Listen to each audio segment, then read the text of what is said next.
sorry. Patty. No. I'd rather. Now that you've had a couple days since the regional tournament, just to kind of reflect, maybe what stood out to you the most about the way the team played over the weekend? The word we talked about was bold, and I felt that they had a very bold presence, a very suffocating approach. I felt it. If I was an opponent, I would feel OU just almost unstoppable. I felt every part of our game was on point.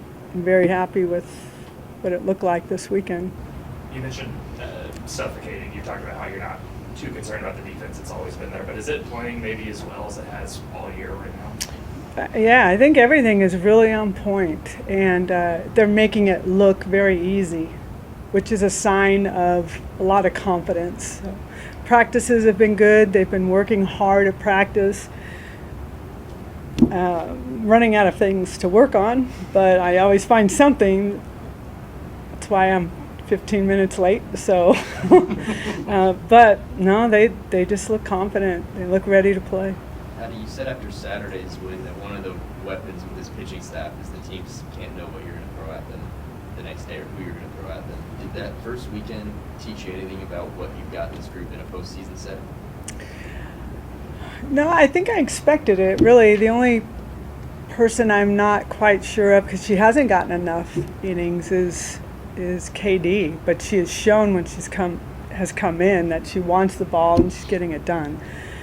Alex Storako had a little bit of a hiccup, but we got through that by scoring additional runs for her. So I'm not going in uncertain or nervous or scared by any means, nor is the team. They're ready to go. Has it been tough for Kirsten coming in here, freshman of the year, or a high school player of the year, alpha kind of role, and she comes in here and it's just tough to get in because of who's here? It's understandable that she would be. We don't talk about it much, but she also understands she's on the #1 team in the country who's got elite pitching.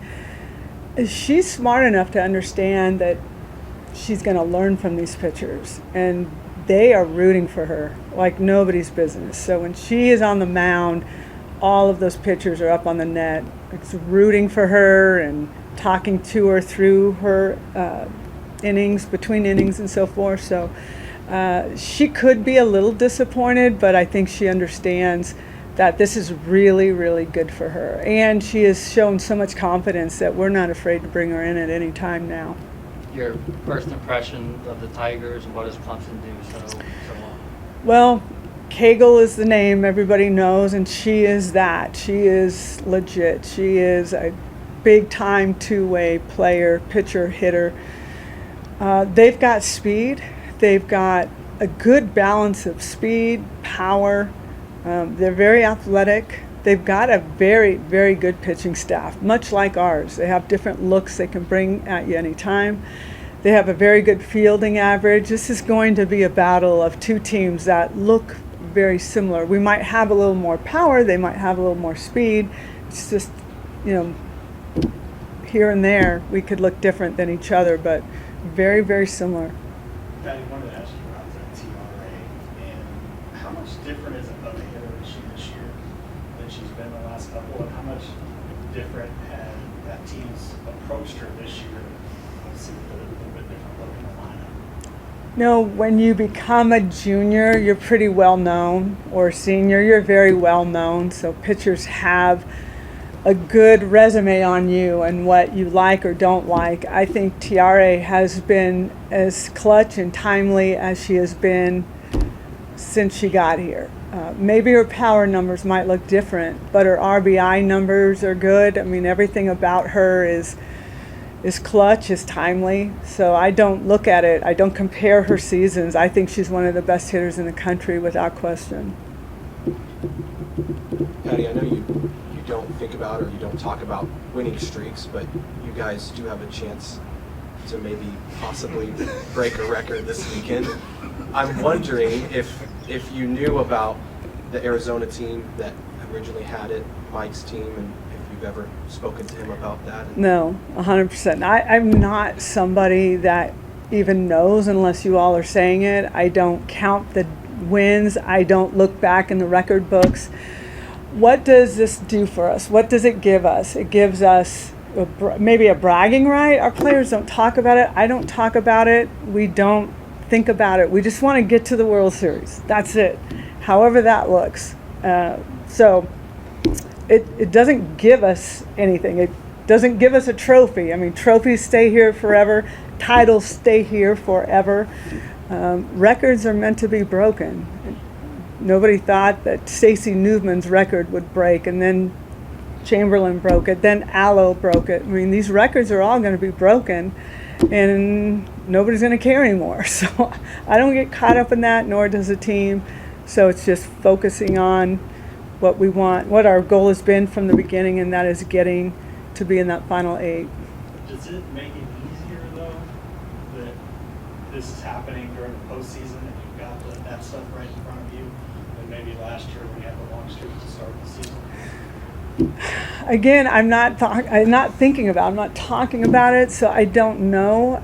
I will tell you one thing that is more on my mind than anything is this is trusting. This is our last weekend officially in NCAA play, that this is the last time we'll be on Marita Hines Field. That means something to me because my life was built right here. So those are things that I care more about than winning streaks. So along those lines, do you remember the first time you came to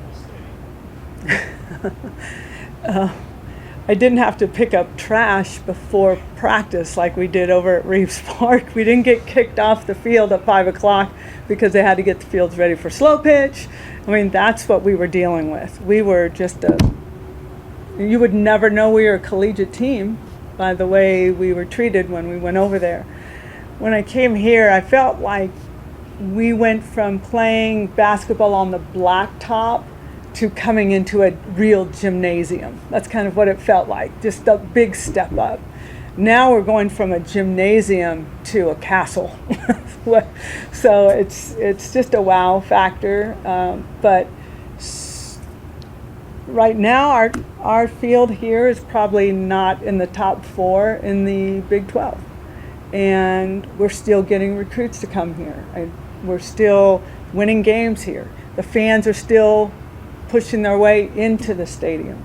So it just, whether it looks beautiful or not, or whether it has enough seats or not, it's still where this program was born, right here. How much of that do you think was the natural evolution of Title IX after Title IX?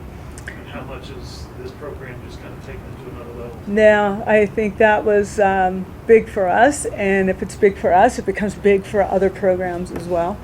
And showing that we had a winning culture, really, and the fact that we were really struggling over at Reeves Park, it was necessary. It was necessary. And then adding seats and so forth. But we've outgrown it almost as soon as we got in it.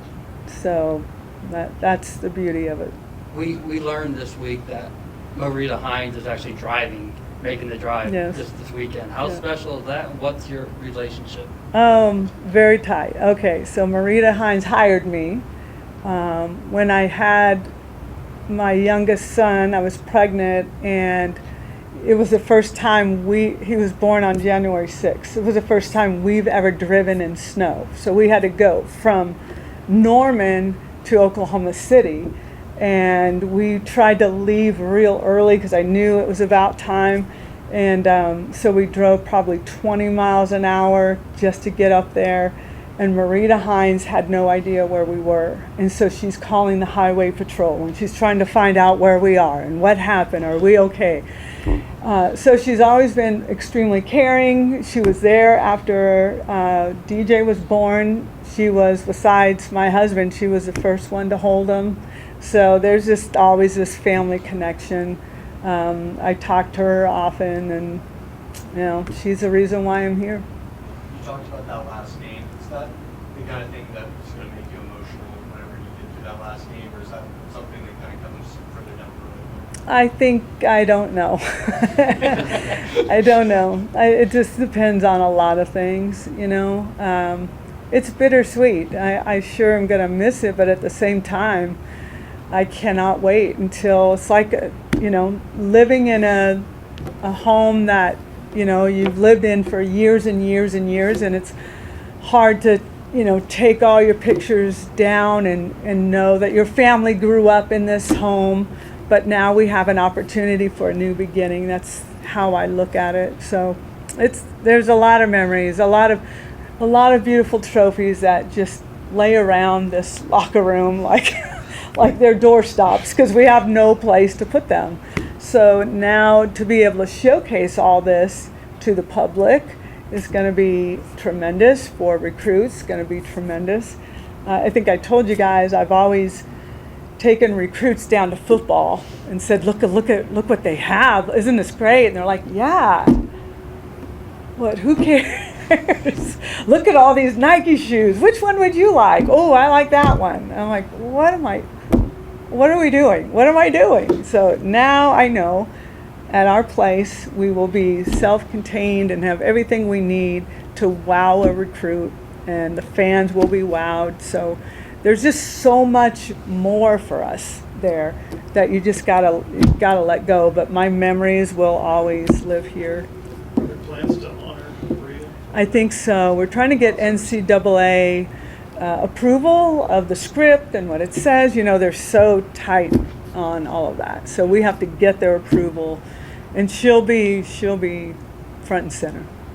You'll play this Clemson team this weekend, but from a bird's eye perspective, they've taken a pretty quick jump in a number of years. What's impressed you about what they've done? Maybe what does it say about when you put resources and give support to a softball program, just how quickly you can get it? I've known John Rittman for a long time. We've competed against each other when he was back at Stanford.